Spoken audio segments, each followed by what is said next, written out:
Halo, kembali lagi dengan saya Ulan. Selamat datang lagi di YouTube channel kami. PPN 12% mulai 1 Januari 2025 sudah ditetapkan oleh pemerintah.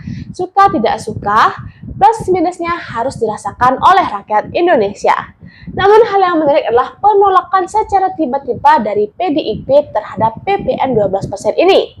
Seperti yang kita ketahui, dulu PDIP lah yang sangat mendukung PPN 12% ini, bahkan PDIP lah yang menjadi ketua panja di DPR dulu.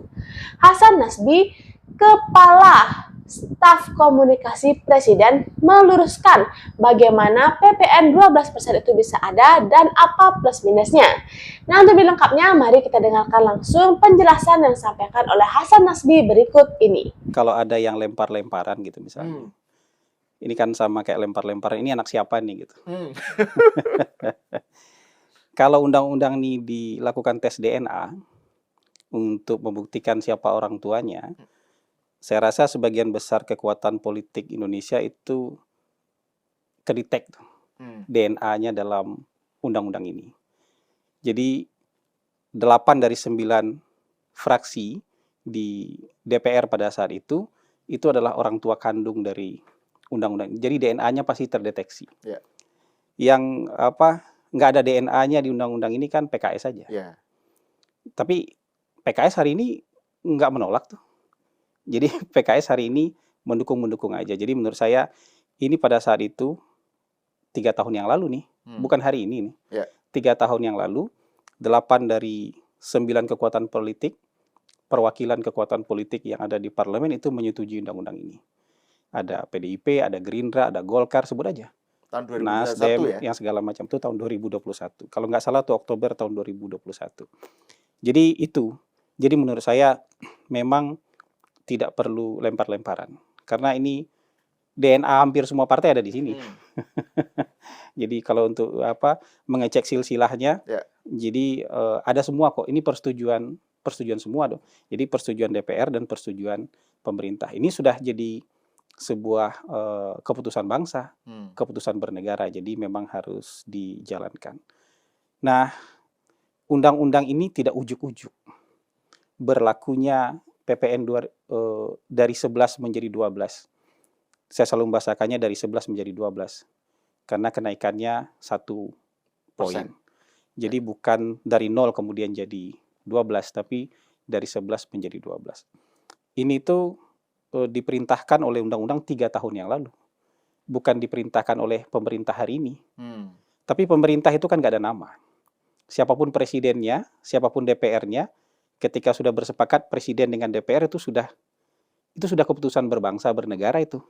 Terserah siapapun presidennya, itu keputusan berbangsa dan bernegara. Jadi siapapun pemerintah itu pejabatnya itu disumpah loh. Menjalankan undang-undang dasar, menjalankan juga undang-undang dengan segala peraturannya. Jadi undang-undang yang diamanahkan 3 tahun yang lalu itu bunyinya di sana begitu. 1 Januari 2025 PPN itu berlaku 12%. Kan tadinya untuk sekian lama 10%. Ya, sampai tahun 2021. 11% tahun 2021, yaitu setelah COVID ya. Iya. Terus setelah itu 2025 naik lagi 1%, itu tercantum di dalam UU. Tercantum dalam undang-undang. Jadi kalau misalnya orang banyak sekarang tuh fear mongering, menebar ketakutan, menebar kesalahpahaman, kemudian bilang akan begini, akan begitu, seolah-olah ada malapetaka besar, seolah-olah ini adalah sebuah tindakan semena-mena terhadap rakyat.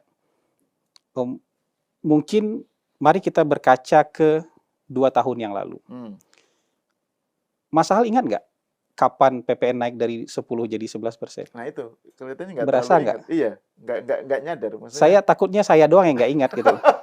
Tapi Mas Ahal juga confirm nggak ingat? Nggak ingat, saya nggak ingat. Gimana perasaannya?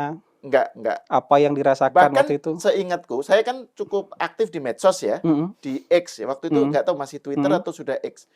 Itu nggak ada keramaian seperti sekarang. Dari 10% menjadi 11. Padahal diputuskannya itu kan kita lagi habis COVID. dihajar COVID gitu. naik kan 1%, itu nggak serame sekarang gitu. Iya, makanya saya mau bilang bahwa orang-orang yang kemudian menebar ketakutan ini kan seperti lupa sejarah. Toh kita juga pernah mengalami ini 2 tahun yang lalu kan. Dari 10 menjadi 11 ini kan besarnya sama, dari 11 ke 12 kan nambah 1. Sama-sama nambah 1 dari harga pokok kan, PPN itu. Jadi waktu itu seingat saya nih, kecuali saya lupa nih, tapi kan saya konfirmasi juga sama Mas Al. Saya juga betul-betul nggak terlalu ingat loh, nggak ada yang nempel di memori saya tentang sesuatu yang luar biasa ketika PPN naik dari 10 ke 11%. Padahal kondisi kita mungkin nggak sebaik hari ini. Kondisi kita baru benar-benar pulih, baru mulai pulih dari COVID. Jadi tepatnya itu April 2022. Saya nggak hafal tanggalnya, kalau saya nggak browsing, saya nggak hafal tanggalnya. Mas Al juga tadi nggak ingat kan? Nggak ingat, ya. Jadi kalau disuruh bercerita, apa yang kita rasakan pada saat itu, sebagian besar orang juga sebenarnya nggak bisa bercerita banyak gitu. Karena waktu itu lewat begitu aja, smooth begitu aja. Dan hari ini memang kita melihat kehebohan ini, penolakan ini lebih kepada ketakutan-ketakutan dan kesalahpahaman yang disebarkan begitu banyak di media sosial soal kenaikan. Padahal kita sudah pernah naik dari 10 ke 11. Sekarang naik dari 11 ke 12. Kira-kira sama-sama 1 poin. Jadi kira-kira begini, waktu dari 10 ke 11, misalnya kita punya belanja 1 juta. Kalau dengan pajak 10%, berarti 1.100.000 kita bayarnya. Kalau pajak 11%, dari 1.100.000, kita naik bayarnya 1.110.000. Kalau pajaknya PPN-nya jadi 12%, berarti kita naik bayarnya dari 1.110.000 menjadi 1.120.000.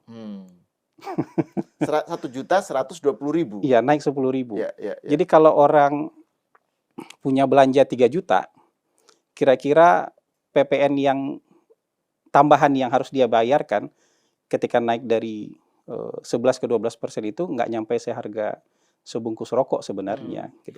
Itu mungkin yang menyebabkan bahwa di masa lalu, 2 tahun yang lalu, di tahun 2022 itu, nggak banyak memori kita soal kenaikan PPN dari 10 jadi 11 ini. Gitu. Nah, tapi ini justru menarik nih, Bung Hasan. Justru karena tidak ada memori itu, kemudian image yang juga muncul ya, dengan berita PPN 12% ini adalah tadinya nggak, jadi ke angka 12 itu seakan-akan itu muncul begitu aja tadinya 0 gitu loh. Jadi kan nggak ada ingatan gitu, tahu-tahu jadi membayangkan angkanya itu 12% itu kayak wah 12% ya gitu. Makanya memang, tapi kan media sosial kita nggak ada batasan ya. Semua orang berhak berkomentar, semua orang berhak berteori, semua orang berhak, walaupun misalnya salah pahamnya lebih banyak. Salah pahamnya, misalnya soal QRIS misalnya, itu salah paham itu. Jadi banyak tuh beredar tuh, wah ini QRIS-nya belanja melalui QRIS jadi naik nih, jadi 12%. Padahal ini belum diberlakukan kan ya, tanggal 1 Januari ya. Jadi belanja QRIS, jadi gini, kalau Anda belanja pakai uang cash, tanggal 1 Januari kan ada PPN 12%. Belanja pakai QRIS, ya kan sama juga. Itu kan uang kita juga. Tapi bukan tarif QRIS-nya yang dikenakan PPN, tarif belanja barang Anda tadi. Sama kayak gesek ATM. Gesek ATM misalnya gini, kan ketika Anda bayar cash 1.120.000, Anda pakai QRIS juga 1.120.000. Anda gesek ATM juga 1.120.000.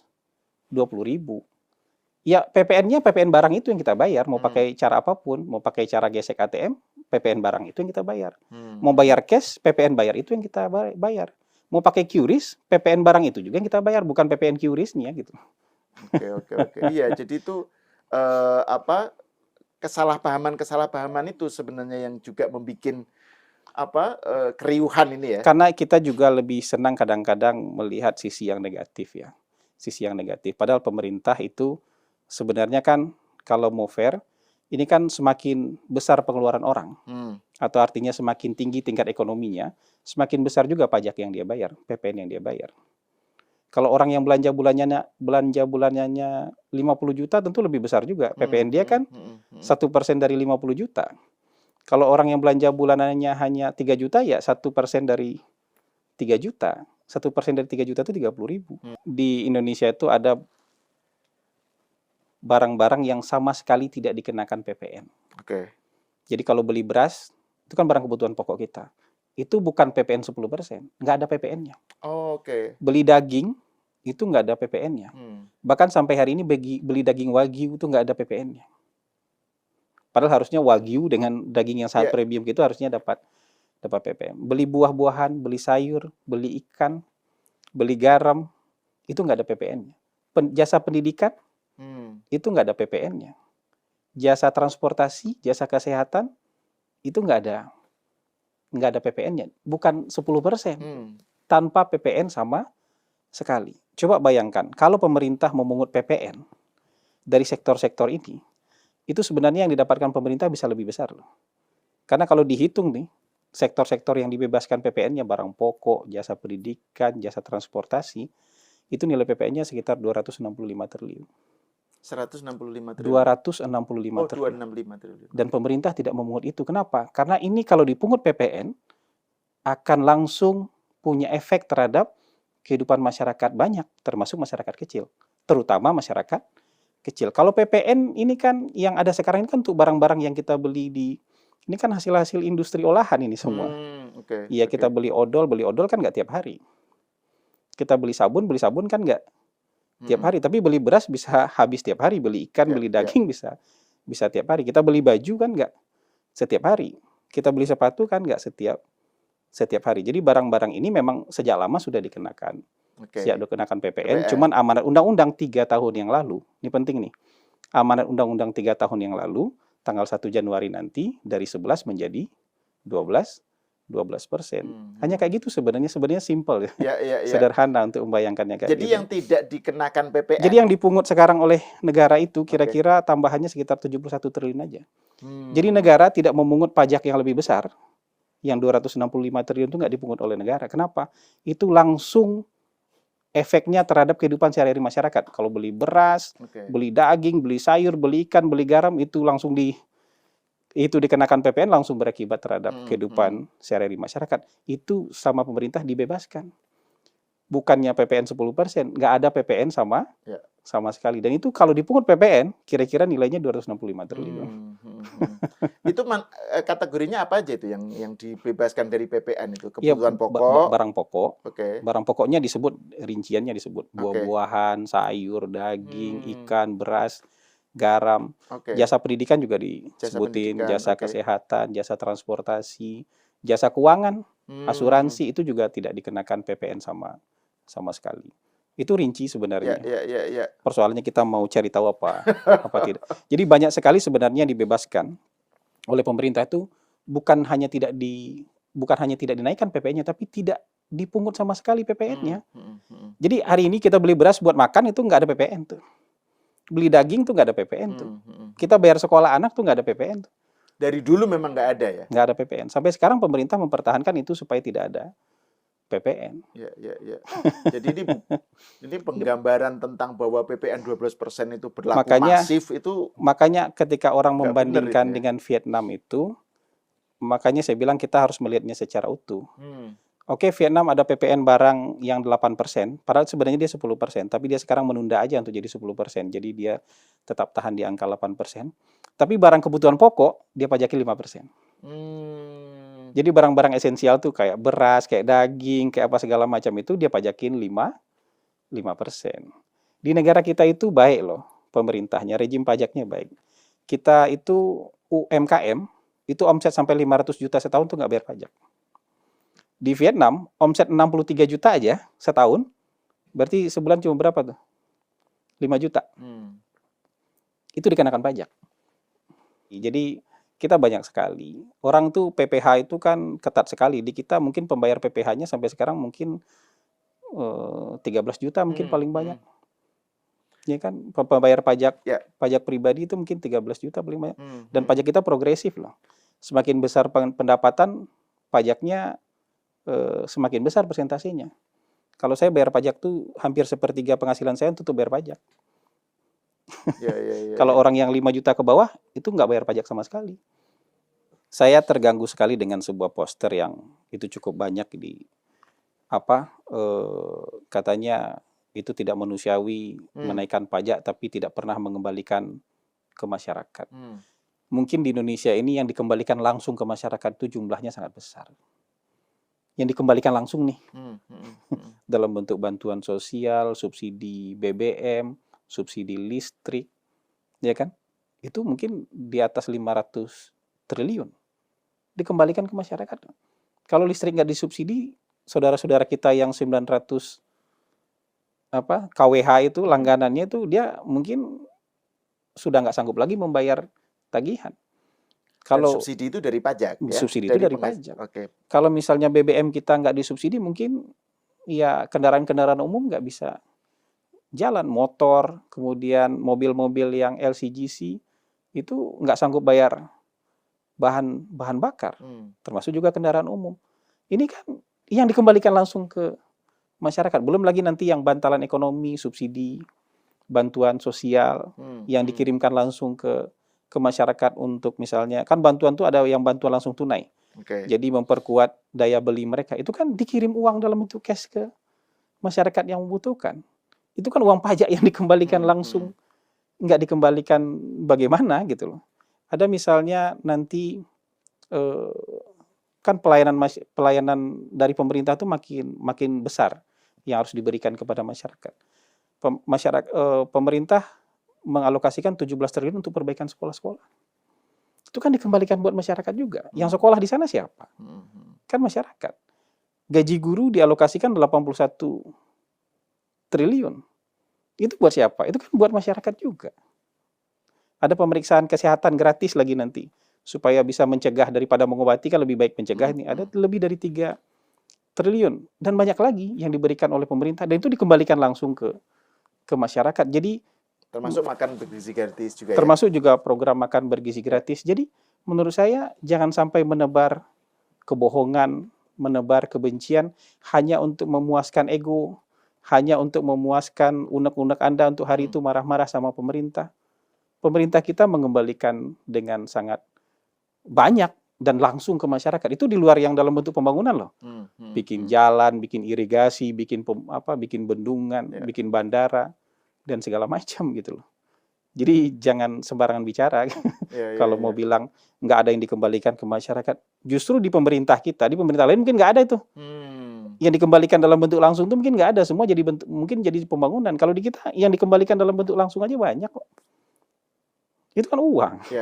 Betul. Itu kan uang pajak kita. Makanya sebenarnya memang pajak itu gotong royong. Semakin besar penghasilan dia, semakin besar pengeluaran per bulan dia, makin besar juga pajak yang dia sumbangan ke negara. Nanti buat apa? Untuk membantu masyarakat yang lebih kecil. Perlu diingat itu, uang negara itu nggak turun dari langit. Dan nggak cetak uang gitu loh. Sumber pemasukan uang negara itu kan pajak gitu loh. Ya ada pajak, ada hibah, ada PNBP. Tapi yang pajak ini kan yang terutama nih pajak. Ya kan? Kalau misalnya pajak nggak cukup, sementara kita harus melayani masyarakat, apa? Utang. Mau jalan ninjanya yang mana nih? Mau milih jalan yang mana? Jadi ini bergotong royong. Apa? Karena negara ini negara milik kita. Saya ingat misalnya kalau di kampung saya itu bikin rumah gadang. Rumah gadang kalau di Minangkabau tuh rumah gadang tuh jadi balai adat sekarang. Itu nggak boleh satu orang doang ngeborong itu. Bikin rumah gadang itu nggak boleh. Jadi semua anggota suku, anggota kaum harus ikut terlibat, ada sahamnya dalam pembangunan rumah gadang itu. Walaupun hanya 1 biji batu bata. Orang yang kaya bisa nyumbang atap, bisa nyumbang tiang, bisa nyumbang papan, bisa nyumbang semen. Tapi orang yang nggak mampu pun, dia harus ikut nyumbang. Supaya apa? Dia ada sahamnya di situ. Walaupun hanya 1 buah batu bata, dia harus taruh di situ. Yang nggak punya sama sekali apa? Dia nyumbang tenaga. Ketika jadi itu rumah, jadi milik satu kaum bersama. Bukan milik yang penyumbang terbesar doang, enggak. Yang nyumbang 1 bata juga berhak ada di rumah gadang itu. Kalau ada kegiatan adat, ada musyawarah adat, ya, ada segala macam lah, acara-acara adat, dia juga berhak ada di satu, walaupun dia hanya menyumbang satu bata. Sebenarnya konsep bernegara kan juga begitu. Negara ini dibangun dengan apa? Ya sumbangan kita semua, peran kita semua. Yang lebih kaya dia bayar pajak lebih besar. Makanya orang-orang yang di atas pendapatan di atas 5 miliar itu dia bayar pajak 35%. Kan gitu. Orang-orang yang di bawah 5 juta pajaknya nihil. Ada yang pajaknya 5%, ada yang pajaknya 15%. Tapi semakin besar penghasilan dia, nilai pajak dia, persentase pajak dia juga semakin besar. Jadi keadilannya tuh kayak begitu gitu. Jadi orang yang sanggup ngasih batu bata, kasih batu bata, tapi sahamnya harus ada di Republik ini. Politik syarat akan kepentingan. Jika sudah berbeda kepentingan, maka yang A bisa berubah menjadi B. Masyarakat harus cermat menilai dan cermat memilah informasi. PPN 12% ini tentu ada dampak negatifnya terhadap rakyat kecil. Dan kita berharap semoga saja dampak positifnya lebih besar. Nah teman-teman, demikian dapat saya sampaikan. Semoga bisa bermanfaat untuk kita semua. Buat teman-teman yang suka dengan channel ini, jangan lupa like, comment, subscribe, dan share ke teman-teman lainnya ya. Terima kasih, sampai jumpa lagi.